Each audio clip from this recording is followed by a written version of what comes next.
Menyusul bobolnya server pusat data nasional oleh serangan siber, Komisi 1 DPR berencana memanggil Menteri Kominfo Budi Aristiadi dan Kepala BSSN Hinsa Sibuarian. Mengapa pusat data nasional mudah dibobol oleh pengirim ransomware? Bagaimana memulihkan sekaligus memitigasi agar layanan publik yang dinaungi server PDN aman dari serangan siber? Sudah ada pakar keamanan siber Alphonse Tanujaya. Terima kasih Pak Alphonse sudah bergabung bersama kami di Kompas Petang. Selamat sore Zidya. Ya Pak Alphonse, ini sebenarnya celah keamanan yang dieksploitasi penyerang ini di bagian mana sehingga pemulihannya pun terkesan sulit karena sudah memakan waktu beberapa hari ini? Kemungkinan besar ini sehubungan dengan celah keamanan pada aplikasi virtualisasi ya, mungkin VMware. Jadi ada tanggal 17 ada celah keamanan baru, lalu kita lihat tanggal 20 langsung terenkripsi, kemungkinan itu salah satu kemungkinannya. Dan kalau menurut perkiraan kami jika itu yang terjadi, maka peretasnya tidak sempat untuk mengcopy data. Jadi kekhawatiran untuk data yang bocor itu rasanya tidak perlu terlalu dikhawatirkan jika itu yang terjadi ya. Lalu andaikan pun dia berhasil mengunduh filenya itu, di situ kan ada VM virtualisasi mestinya ribuan. Itu satu komputer aja 1 tera lebih untuk mengunduh 6 ribuan itu kamu butuh berbulan-bulan dengan kecepatan internet kali ini. Jadi dari probabilitasnya kecil, andaikan pun berhasil diunduh pun itu kalau pindah server tuh dia nggak akan bisa buka karena yang image dari VMware itu harus di server yang bersangkutan. Kalau dia pindah ke komputer lain diinstal lagi VMware, dia akan minta identifikasi kalau berbeda nggak akan bisa dibuka. Itu sistem pengamanan dari VMware. Jadi saya tidak terlalu melihat bahwa ada ancaman dari sisi data yang bocor, tetapi ancamannya adalah dari operasional yang terganggu.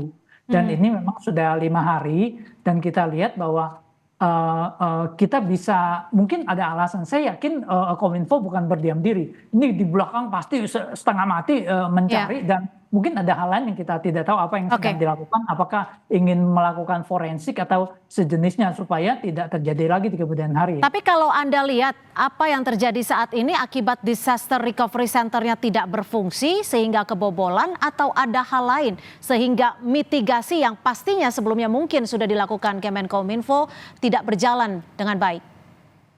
Saya cukup yakin bahwa ada disaster recovery dan business continuity, tetapi karena ini celah keamanan baru dan ketika mereka injek masuk, mereka menggunakan script berhasil masuk ke salah satu server untuk mengelola semua VM itu, script itu tinggal encrypt semua VM, lompat, dia akan encrypt dalam waktu yang sangat singkat. Dan celakanya kemungkinan besar backupnya itu ada di segmen yang sama atau di lokasi yang sama sehingga ikut terenkripsi. Itu kemungkinan pertama. Kemungkinan kedua, ini layanan tidak bisa berjalan. Kenapa? Karena ada komposisi aplikasi yang kritis dari dalam hal ini imigrasi yang mungkin berhasil dienkripsi dan untuk mengembalikan itu luar biasa susah. Kalau sudah dienkripsi dengan gembok yang dibuat oleh pembuat ransomware, kuncinya hanya kunci yang dimiliki pembuat ransomware. Jadi itu yang menyebabkan tidak bisa. Jadi dari sini kita bisa belajar bahwa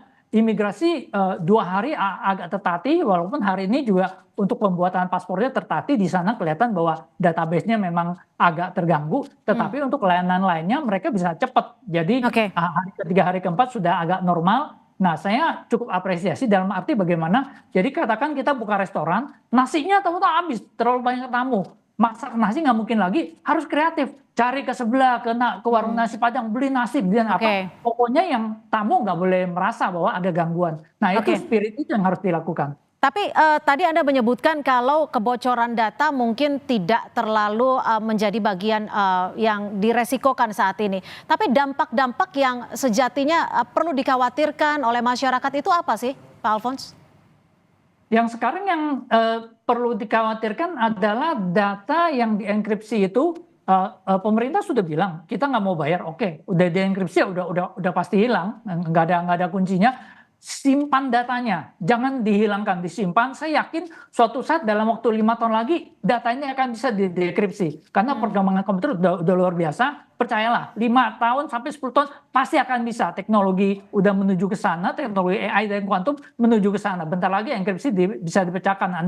Anda perlu sadari itu, disimpan datanya. Nah, masalah yang akan dihadapi masyarakat adalah jeda waktu antara data ini dienkripsi dengan data lama itu pasti ada yang hilang. Jadi waktu pindah ke PDN, kan semua instansi itu punya data di lokal kan, lalu pindahkan ke PDN. Tapi data lokalnya itu katakan bisa 2 bulan yang lalu pindah gitu. Datanya masih 2 bulan yang lalu, sekarang pindah ke PDN lalu dienkrip. Nah jadi artinya sebenarnya data yang 2 bulan yang lalu dan sebelumnya masih ada. Tetapi data itu sampai hari ini yang hilang. Nah kira-kira itu resikonya. Oke, baik. Terima kasih Pak Alphonse Tanujaya, pakar keamanan siber, sudah memberikan perspektifnya di Kompas Petang hari ini. Selamat sore.